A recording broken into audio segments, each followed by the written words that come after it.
지수가 연일 역사적 고점을 경신하고 온 세상이 축배를 드는 것만 같은 지금, 현금을 들고 조용히 기다리고 있는 분도, 고점에서 이미 매수해 마음이 무거운 분도, 아직 시작조차 못한 채 붉고 푸른 화면만 바라보고 있는 분도 아마 모두 비슷한 감정을 느끼고 계실 겁니다.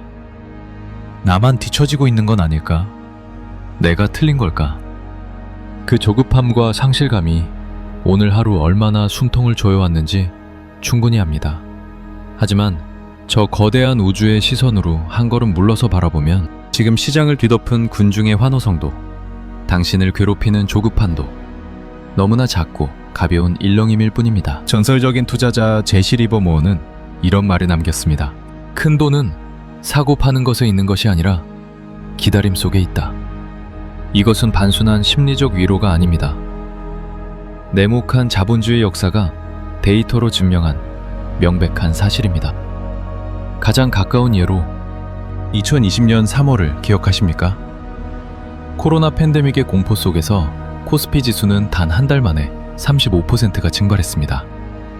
수많은 사람들이 손실의 고통을 견디지 못하고 패닉셀링으로 시장을 떠났습니다.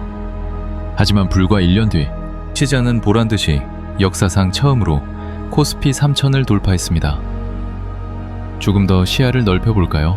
2022년 겨울, 혹독한 크립토 윈터가 찾아왔을 때 비트코인은 고점 대비 70% 이상 폭락하며 15,000달러 선까지 무너졌습니다. 세상은 끝이 났다고 말했습니다. 테슬라 역시 그 한 해 동안 65%가 넘는 하락을 경험했습니다. 하지만 바로 그 절망의 구간에서 공포를 이겨내고 매일 커피 한 잔 값을 아끼듯 묵묵히 적립식으로 모아갔던 사람들은 어떻게 되었습니까? 시간이 흐른 뒤 시장은 그들에게 단순히 수익만을 돌려주지 않았습니다. 어떤 변동성 앞에서도 흔들리지 않는 단단한 심리적 평온함, 그것이 가장 큰 수확이었습니다. 우리는 너무 좁은 스마트폰 화면 안에서 오늘 당장 무언가를 해야만 한다는 강박을 짊어지고 있습니다. 하지만 묻고 싶습니다. 애매하며 아무것도 하지 않고 관망하는 그 시간이 정말 실패하고 있는 것일까요? 기다림이 정답인 시장이 있고 기계적인 분할 매수가 정답인 시장도 있습니다. 때로는 뼈아픈 손절 후 현금을 주고 마음을 재정비하는 것이 가장 현명한 선택인 순간도 있습니다. 다만 이 한 가지만은 반드시 지켜야 합니다.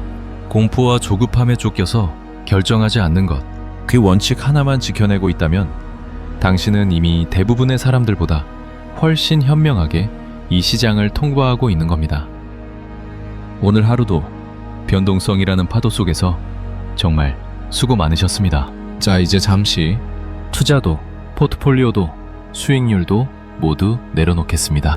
지금 이 순간만큼은 그저 고요히 숨쉬는 당신이라는 존재로만 있어도 됩니다. 가장 편안한 자세로 눈을 감아주십시오. 앉아서도 서서도 이동 중이어도 괜찮습니다. 오직 당신의 호흡에만 집중합니다. 숨을 깊게 들이마십니다. 천천히 멈춥니다. 그리고 길게 내뱉습니다. 오늘 하루 심장 박동을 초조하게 만들었던 타인의 수익률 인증, 나를 옥죄던 비교의 감정들을 지금 이 숨결과 함께 저 아득한 허공으로 흩어보냅니다. 다시 한번 깊게 들이마시고 멈추고 끝까지 내뱉습니다. 당신은 지금 어떤 시장의 폭락이나 폭등도 닿지 않는 가장 고요하고 안전한 곳에 머물고 있습니다. 오늘 수익을 냈든 손실을 봤든 두려워 아무것도 하지 못했든 괜찮습니다. 그것은 그저 지나가는 오늘의 작은 이벤트일 뿐입니다. 당신이라는 사람의 진짜 가치는 그 어떤 시장의 지수도 감히 매기거나 빼앗을 수 없습니다. 남들의 조급한 속도와 얄팍한 소음에 휩쓸리지 않고 오늘 하루를 무사히 버텨낸 것, 그것만으로도 오늘 밤은 충분히 칭찬받아 마땅합니다. 당신 안에는 수억 년의 어둠과 폭발을 견뎌온 우주별들의 단단함이 이미 깃들어 있습니다. 기억하십시오. 시간은 언제나 인내하는 당신의 편입니다. 오늘 밤은 그저 온전히 평화롭게 쉬어도 됩니다. 가장 편안하고 편안한 밤 되십시오.